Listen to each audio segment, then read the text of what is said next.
Oh god. Am I back? Hang on a sec. Hang on. People, is anybody there? Is anybody there? Because I've just had to cut it. Oh, come on. Come on. I've got 10 minutes left, so I'm going to have to try and get people back on. That's beautiful. Go on. Who's there? Is anybody? Who's there? What happened? I'll tell you what happened.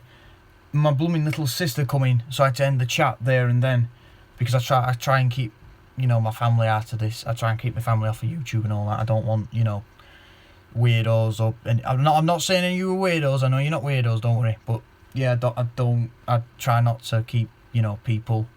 I'll try not to let people into my family life and personal. So whatever. Don't matter. Do you want to... Right. Because you said you want to see my collection. Alright, here we go, lad. Right, you're coming on a tour with me. Coming on a tour with me. So, there we go. There's my Papo stuff. Get a good look.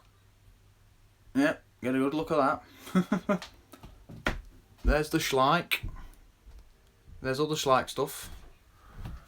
Up there is a couple of figures. There's the Go-Go that I had to move because he was taking up too much shelf space on my collector shelf. There's some of my NECA figures. That's Brock. I dropped him.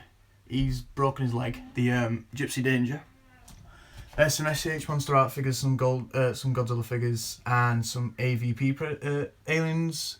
That's from the first holder, I think he is. And then that one there. Hang on. That one there, that's Falconer. He's the Super Predators. He's a berserker. Yeah, got some stuff. Got a skull. Got a Gripposaurus. That's the Gripposaurus Latidens that I customised. Got Yoda. Got a shark. Got a lizard. Got. Hang on, just get on my bed. Here's the Carnegie stuff. This is all the Carnegie stuff I've got. That's Rebo. That's all my Rebo stuff. That hasn't budged. Here's some stuff in that box. It's crap. And then there's something going on next to her. I don't want to know about. Up here. Hang on a sec. There's all my Safari LTD stuff. Get a good look at that. I think you can see him. Can you see him? Alright, you can see him. There's a Beckel Spinax around here. Yeah, you can see him. But I've just reviewed the Phalmosodon today. Screw him, and that's about it. What else have I got? Well, I'll tell you something. I love Safari LTD. I think they're brilliant, especially that Rex there. That's a beauty. That's an absolute. I've got wrestling figures. Got loads of them. If anybody's a wrestling fan, got loads. Let's have a look.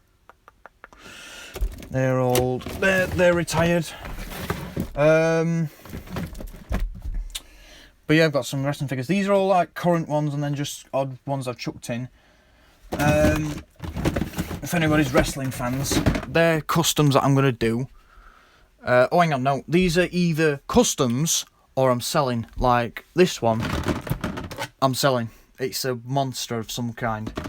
And that is the Schleich T-Rex I'm going to customise. I'm going to make it into like it. I think I'm going to do... I don't know what I'm going to do with it, actually. I might make it into the... I might customise it into one of the old Jurassic Park figures. This one, this is all my just miscellaneous stuff and crap. I've got a AAA blooming... I've got two AAA Brachiosauruses. I've got a Lost World... Oh, hang on, yeah, it's a Lost World, this one. I've got a Lost World Triceratops. This fluffy thing. Oh, you'll love this. I've got a knockoff Schleich. A smaller knockoff Schleich of the Spino.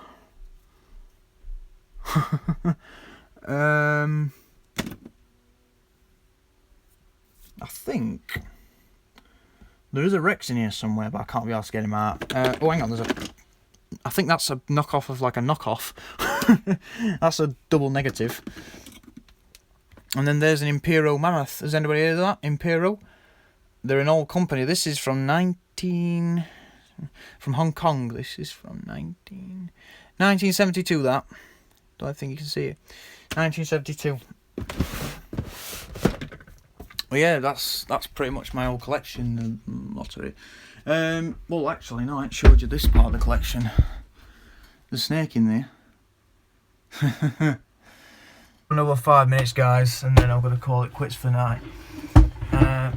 I am planning... Oh, hang on. Thing is gone. I am planning to do one Saturday because I'm going to see Kong on... What's the laptop doing? I'm going to see Kong on Saturday, and I'm going to get a live stream up and I'm going to talk about it. Just get the snake. Come on, boy. Come here. Everyone, this is DT. Oh, come here, boy. Just chuck all this stuff back.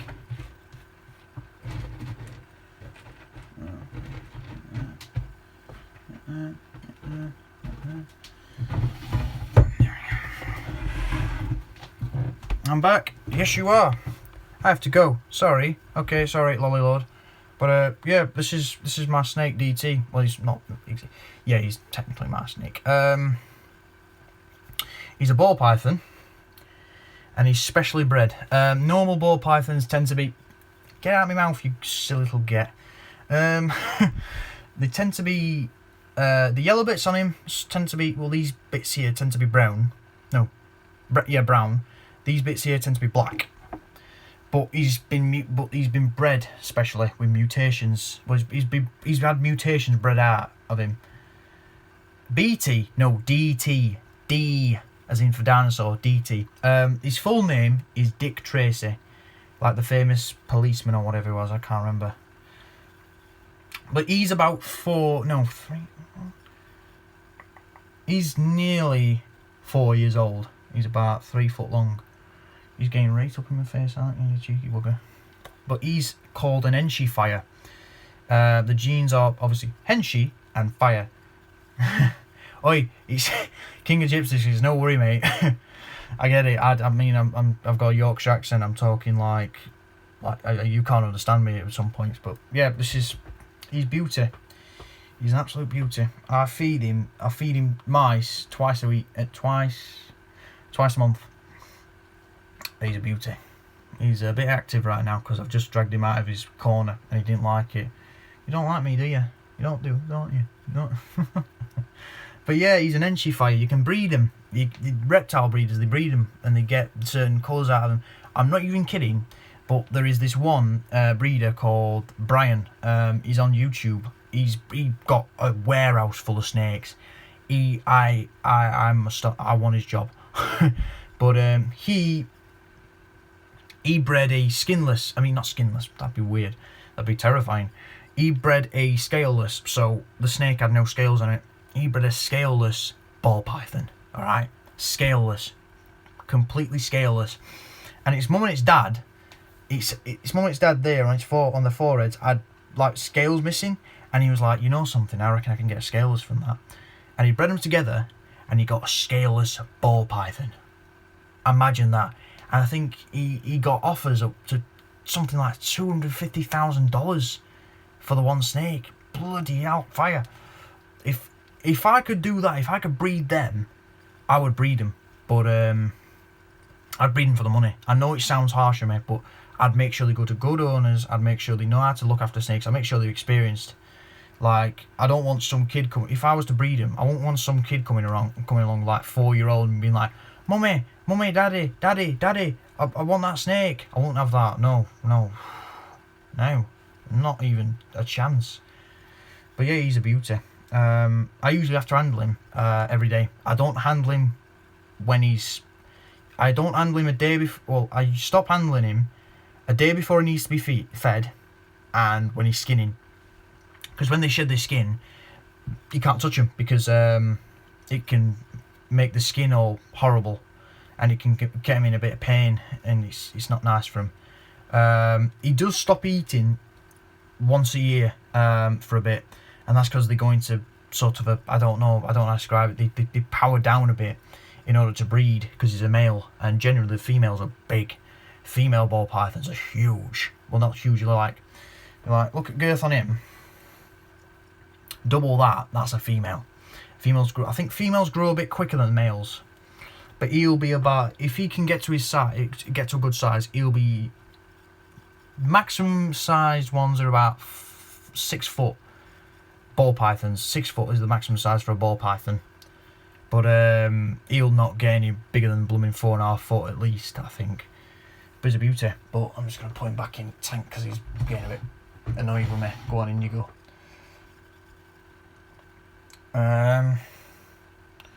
So I think what time is it? What time are we on now?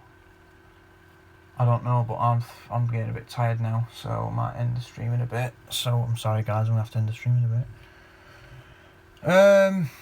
But yeah, I was gonna ask you guys, right, what about this? Okay. As a question to you guys, what do you think? Do you think Tyrannosaurus Rex and Nanotyrannus are actually two separate genera or the same species? Go on, because I'll tell you why. I'll tell you my opinion on it, and you'll love it. I'm waiting. Just check my watch.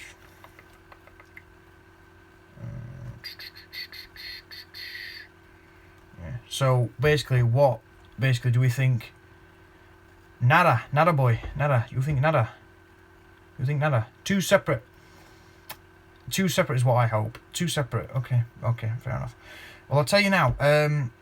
You might have to research this, but there's a paper that was published last year in July. It was by Robert Barker, who's my favourite paleontologist of all time, because, I mean, he started the dinosaur renaissance. Without him, we wouldn't have us feathered dinosaurs. He published a paper on... He found that Nanotyrannus lancensis specimens have a groove on the jaw, on the dentary. So it's called a groove. It's basically a dentarial depression on the dentary, which is like your bottom jaw, which is what the anatomy of it is. So it's like the dentary is the bottom jaw. He found that on Nanotyrannus specimens, and he couldn't find it on juvenile T-Rexes. What does that say? Well, first of all, it can't be due to individual variation, because if it was due to individual variation, we'd even see it in the juvenile T-Rexes. Guess what? We don't see it in the juvenile T-Rexes. But what do we see it in, actually? Apart from Nanotyrannus. We see it in Gorgosaurus and Albertosaurus. So, yeah, Nanotyrannus, in my opinion, is separate from T-Rex. And I believe that with the arrival of T-Rex in North America, however millions of years ago, I think the arrival caused for some ecological breakdown of some kind.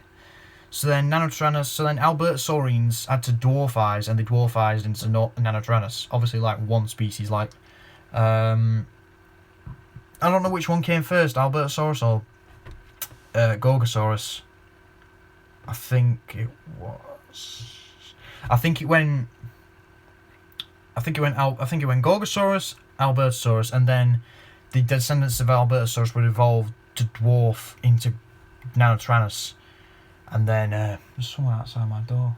Who's here? But yeah, the T-Rex, Nanotyrannus, two separate genera. You put that in mind. Right, I'm gonna have to go. So right, you know, Albertosaurus came first, did it? Oh, whatever. But yeah, Nanotyrannus is not a tyrannosaurine. He's not close related. He's not actually that close related to T-Rex. So first of all, not T-Rex. Second of all, not that actually close related to T-Rex. It's actually more closely related to the Albertosaurines. It's actually, I think it should be classified as an Albertosaurine now with this new paper. But go look it up. It's called the... I think if you put down Nanotyrannus dentary groove, so you spell dentary D-E-N-T-A-R-Y, and then put groove. Yeah, so, yeah, that's, if you want to look at that, read that, then fair enough. But yeah, I'm going to have to go, because I'm tired, and I'm thirsty, and I've got school in the morning, and I've got stuff to do. So, yeah, I've enjoyed this. I've actually really enjoyed this. So, I'm going to have to do it again Saturday. I'm going to have to talk about Kong, so let everybody know. Okay, so, thank you for watching. Hope you've enjoyed this video. Hope you enjoyed this live stream. And I tell you something, I've enjoyed this. I've absolutely enjoyed this. It's brilliant. So we're gonna have to do it again on Saturday. I'm gonna get it up. I don't know what time. I'll just let everybody know. I'll let everybody know time, and then we're gonna get it all set up. So thanks for watching, and ta-ra. Take care.